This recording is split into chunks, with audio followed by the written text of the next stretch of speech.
മിശിഹായിൽ ഏറ്റവും സ്നേഹമുള്ളവരെ, നമ്മൾ ഇപ്പോൾ നോമ്പ് കാലത്തിലൂടെ കടന്നുപോയിക്കൊണ്ടിരിക്കുകയാണ്.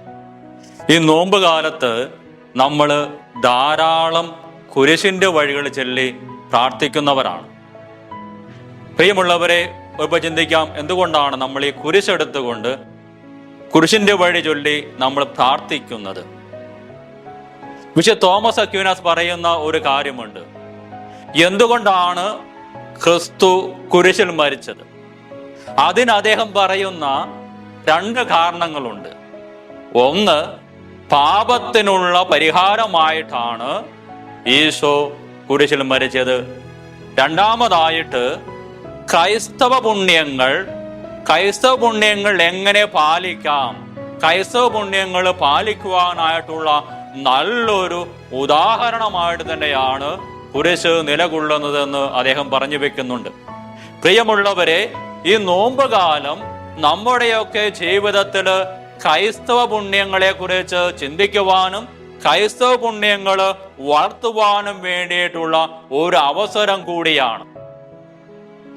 പലതരത്തിലുള്ള പുണ്യങ്ങൾ നമുക്കറിയാം. പ്രിയമുള്ളവരെ, ഈ സമയത്ത് ഞാൻ പ്രധാനപ്പെട്ട ക്ഷമ എന്ന പുണ്യത്തെ കുറിച്ച് മാത്രമാണ് നിങ്ങളോട് പങ്കുവെക്കുവാനായിട്ട് ആഗ്രഹിക്കുന്നത്.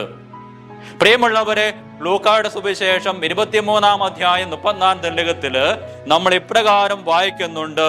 ഈശോ പ്രാർത്ഥിക്കുകയാണ്, പിതാവേ, അവർ ചെയ്യുന്നത് എന്തെന്ന് അവർ അറിയുന്നില്ല, അവരോട് ക്ഷമിക്കണമേ. പിതാവേ, അവർ ചെയ്യുന്നതെന്ന് അവർ അറിയുന്നില്ല, അവരോട് ക്ഷമിക്കണമേ. പ്രിയമുള്ളവരെ, നോക്കുക, ക്രിസ്തുവിനെ അടിക്കുകയും തുപ്പുകയും ക്രൂശിക്കുകയും ചെയ്ത വ്യക്തികൾക്ക് വേണ്ടി ഈശോ തന്നെ പ്രാർത്ഥിക്കുകയാണ്. മഹത്തായ ക്ഷമയുടെ ഉദാഹരണം. എങ്ങനെ ക്ഷമ നമുക്ക് ജീവിതത്തിൽ പ്രാവർത്തികമാക്കാമെന്ന് ഈശോ വളരെ കൃത്യമായിട്ട് തന്നെ പഠിപ്പിക്കുകയാണ്. കുരിശിൽ കടന്നുകൊണ്ട് പഠിപ്പിക്കുകയാണ് ക്ഷമയെക്കുറിച്ച്. ക്ഷമ എങ്ങനെ പാലിക്കാമെന്ന്, ക്ഷമ എങ്ങനെ ജീവിതത്തിൽ നിറവേറ്റാമെന്ന് ഈശോ തന്നെ പഠിപ്പിക്കുകയാണ്. പ്രിയമുള്ളവരെ, ക്ഷമയെക്കുറിച്ച് ഈശോ ധാരാളമായിട്ട് തന്നെ, പ്രത്യേകിച്ച് മലയാള പ്രസംഗത്തിലേക്ക് ഈശോ പഠിപ്പിക്കുന്നുണ്ട്. ഈശോ പറഞ്ഞില്ലേ, മറ്റുള്ളവരുടെ തെറ്റുകൾ നിങ്ങൾ ക്ഷമിക്കണം, അപ്പോൾ നിങ്ങളുടെ തെറ്റുകളും ക്ഷമിക്കപ്പെടും. പ്രിയമുള്ളവരെ, ബൈബിളിൽ എവിടെയൊക്കെ ക്ഷമയെക്കുറിച്ച് പറയുന്നുണ്ടോ തൊട്ടടുത്ത ലൈനിൽ കൃത്യമായിട്ടും ഈശോ അവിടെ പറയുന്നുണ്ട്, അതിൻ്റെ ഗുണത്തെക്കുറിച്ചും പറയുന്നുണ്ട്.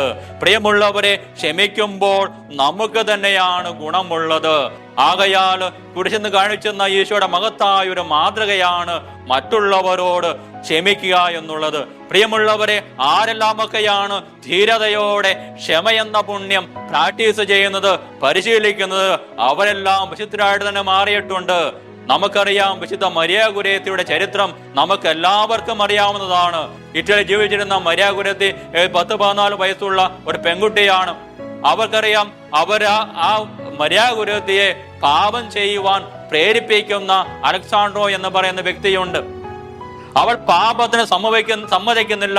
അവൾ പറയുന്നുണ്ട്, ഇത് ദൈവത്തിന്റെ ഹിതമല്ല, ഇത് തെറ്റാണ്, ഈ തെറ്റ് ഞാൻ ചെയ്യില്ല എന്ന് പറയുമ്പോൾ കടാരി എടുത്തുകൊണ്ട് ആയുധം കൊണ്ട് അത് 14 പ്രാവശ്യത്തോളം കുത്തുകയാണ്.